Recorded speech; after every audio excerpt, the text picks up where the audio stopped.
Yes, guys, welcome back to AGTV. My name is Cossy. Welcome back to a brand new video.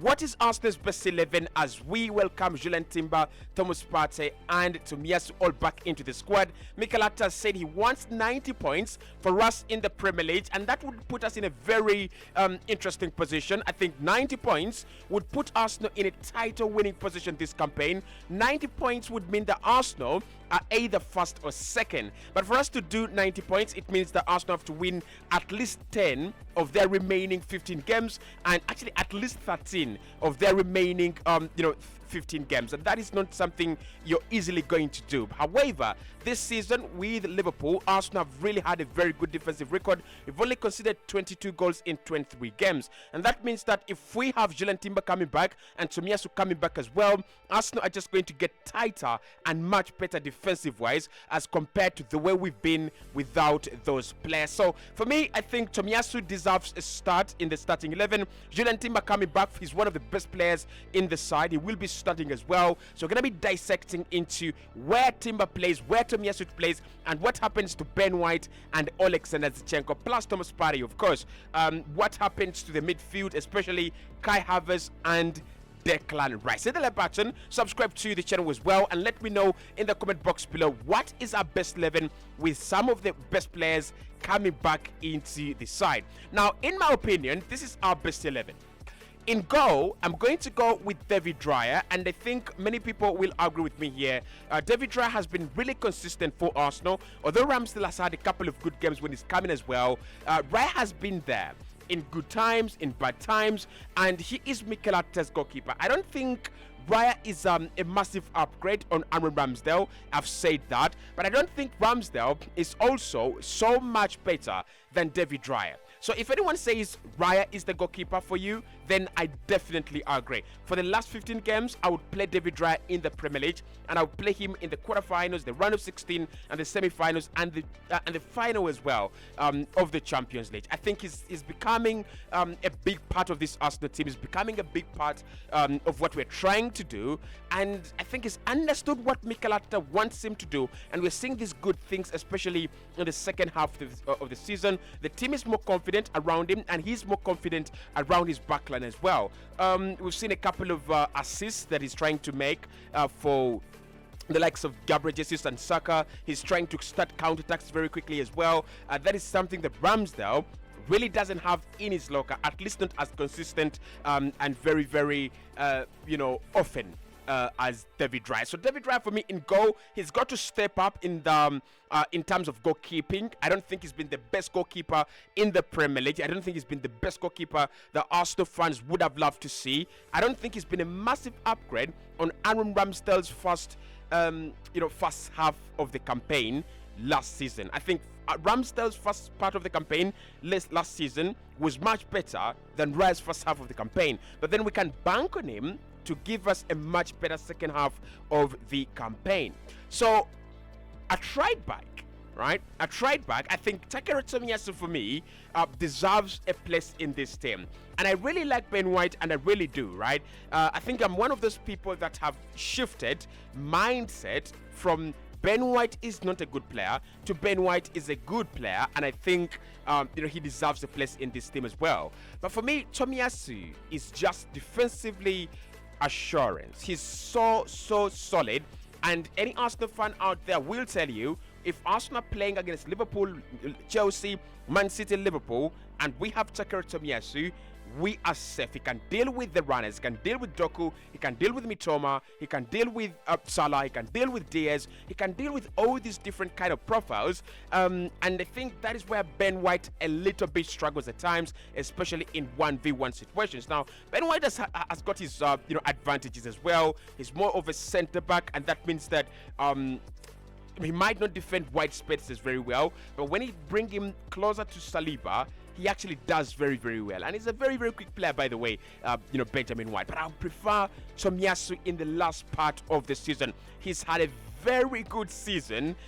When he's been available, he's had a very, very good spell for Arsenal. So I would still go with Tomiyasu at right back. Although that's not a decision that many of you are actually going to love, from me. Now, at left back, it's definitely Julian Timber. It's definitely Julian Timber. And I think this is very controversial, but hang in there. I'm going to explain why I drop Alexander Zinchenko and I play Jeren Timber. So with Alexander Zinchenko, you're talking about, I think for me, the heartbeat of this team. Declan Rice has done very well so far in terms of elevating this Arsenal midfield, in terms of giving us an extra edge. But when we think about quality in midfield, when we think about why Arsenal create chances, why Arsenal do all this crazy stuff, especially when we are in possession, it is Alexander Zinchenko. But for me, defensively, you've got to drop him. And you've got to bring in a player who can do much of a cross-pollination between these aspects, defensively and then offensively.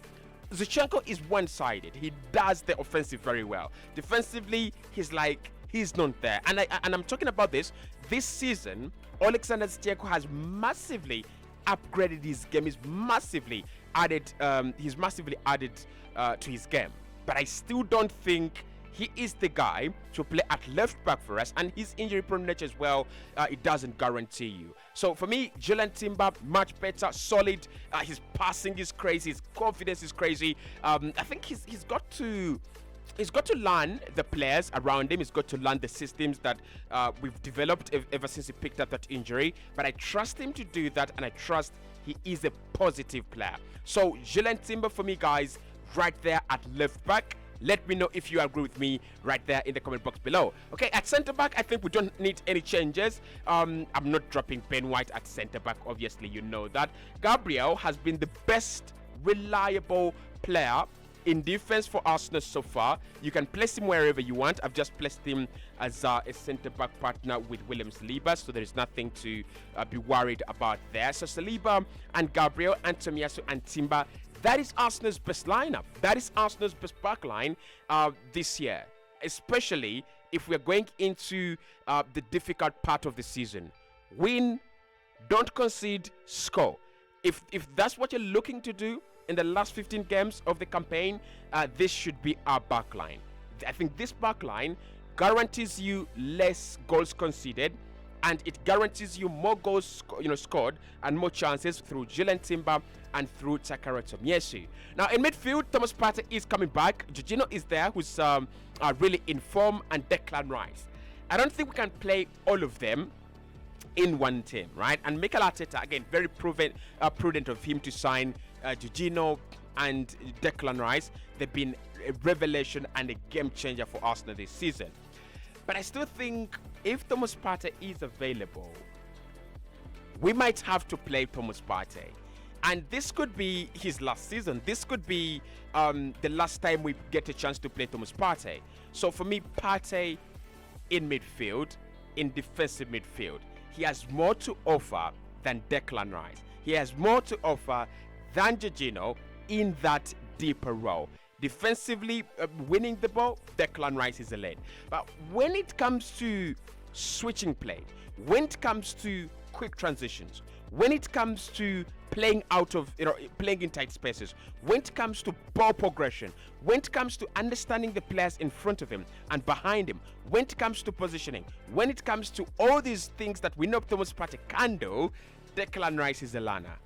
Jorginho is much better in terms of being on the ball and that clinical pass, but Partey just doesn't do that alone. He does much more. So I would love to see Thomas Partey in this midfield alongside Declan Rice. And I think Declan Rice and his future, he's going to be playing as more of a box-to-box ball-winning guy. So he's going to be in that left 8 position, but it's going to be more of a Granit Xhaka hybrid. You pick up the ball as many times as you can. You win the ball when we are out of position as many times as you can, and then when we are in position, you've got to go in front and try to score goals and try to create chances as well. So Partey, Declan Rice, that again assures you more dominance. Mikel Arteta says he doesn't want control over games. He wants dominance, right? And if you want dominance, Partey and Declan Rice, that is an absolute guarantee. So to complete off the midfield, I think it's only one guy, and that is Martin Odegaard. I've dropped Kai Havertz out of this midfield, and my reasons are going to be crazy, but you will see, right? You will see why I've dropped, Kai out of the midfield. I think this is our best midfield, and although at times I think it is too defensive, we are going into that part of the campaign where you're either defensive or you're losing games, right? You remember 1-0 against Nottingham Forest last season, 3-0 against Brighton last season, 2-2 against West Ham, and 3-3 against Southampton. That is where the title was lost. No one should lie to you that the home and away games against Man City cost us the title. It's a lie. No one should lie to you that when we drew against Liverpool at the Anfield, that was where we lost the title. It's a lie. Those are very, very vital games. But if Arsenal had picked up points in games where we were expected to pick up points, we would have won the league and we would have had a massive advantage over Manchester City, right? So that is my midfield, and I think it's a midfield that can win you games even on a 1-0 margin, even on a 2-0 or 2-1 margin. Okay, so let's get to the attack, which is the most difficult part of this video. We have Kai Havertz, we have we have Gabriel Jesus, Gabriel Martinelli, Saka, and Leandro Trossard. I think those are the 5 options that we have to consider. Let's start off at left wing because it's a little bit easier there, or probably right wing, right? Right wing, because that's where Saka plays. So Saka is untouchable in this team, and he's kind of stepped up his game ever since we came back from Dubai. He's one of those players that Arsenal really rely on, and again, he's one of those players that have not given me the maximum performance and the maximum quality I expect out of him. However, this is not a criticism. I think he's a good player, and I think he's actually stepping up. I think he's trying. I've said this before on this channel. Our players are trying, right? It is very different from what we are seeing at Arsenal and what we are seeing from Manchester United. Man United players reached a time where they were not trying for the club, not trying for themselves, not trying for the manager, not trying for the fans. Arsenal players this season, they've always tried. Even when we lost against Fulham, even when we lost against West Ham, we were furious. I was furious, but the players were always trying. And Saka is one of those players that are always trying, getting into good positions. Things are probably not falling for him the way he would love to, but he's still an important player. 8 goals so far for Arsenal this season. He's definitely going to break his goal scoring record last season, which was 14. I really think he's going to. Is Saka going to score an extra 8 goals this season? I bet you $100 he will score 8 more. So I think he will end up with 15 or 16, right? So I think he's going to score more goals for us. So Saka, for me, one of the most important players at Arsenal right there. Now, up top, center forward, we've seen Kai Havertz play there, and we have seen Edin Ketia, and we have seen Declan Rice. We have seen Gabriel Jesus. For me, the most impressive player I've seen play up top for Arsenal this season has been Gabriel Jesus. The most effective player that I've seen play for Arsenal up top has been Kai Havertz. 2 different statements. Most effective, Kai Havertz. Most impressive, Gabriel Jesus. So if you want the flashy football, blah, blah, blah, blah, blah, blah, blah, blah, blah, that is Gabriel Jesus. But if you want a guy that plays up top, he's not scoring goals and he's not going to score. But if you want a guy that just facilitates our team to go in front, and we play that ball into someone, and he's always there in the penalty area, fighting with the defenders, that is Kai Havertz. And for the rest of the campaign, I would advocate for Kai Havertz to actually play at center forward. Now, to complete it off, I think, with Gabriel Martinelli and Trossard, it's a little bit difficult for me, right? It's a little bit difficult for me. I think Martinelli is having good games against the likes of Man City and the likes of Liverpool, but his performance this season is kind of mixed up. So I would go with Leandro Trossard for me. I would go with Leandro Trossard at left wing, and I'll play him for like 60 minutes, just like what Mikel Arteta is doing with both of them. Plays one for 60 minutes, and he makes sure that when Martinelli comes on, there is a job to be done, and he has an impact, and we have seen that impact, and he's doing very well. So that is my best 11 so far. When all these players come back, I think Raya stays in goal. Timber and Tomiyasu will occupy the wide positions defensively. Saliba and Gabriel will continue to partner at centre back. Partey returns and Gino drops out of the midfield. Declan Rice and Martin Odegaard each alongside them.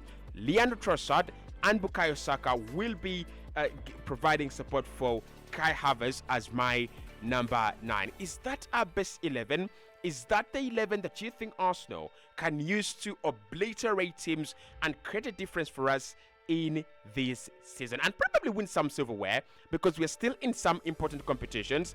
Difficult, but not impossible. I mean, we've seen some ramshackled teams win the Champions League, and not the best team has always won the Premier League. I mean, Leicester City did it, have done it at times, and although it's a different era, although it's a different time, I still think Arsenal have a chance at silverware. It's a slim chance, but we do still have that chance, okay? So let me know, what's your best 11 this season with Timber, Tomiyasu, and all these boys coming back? I'll speak to you right in the next one.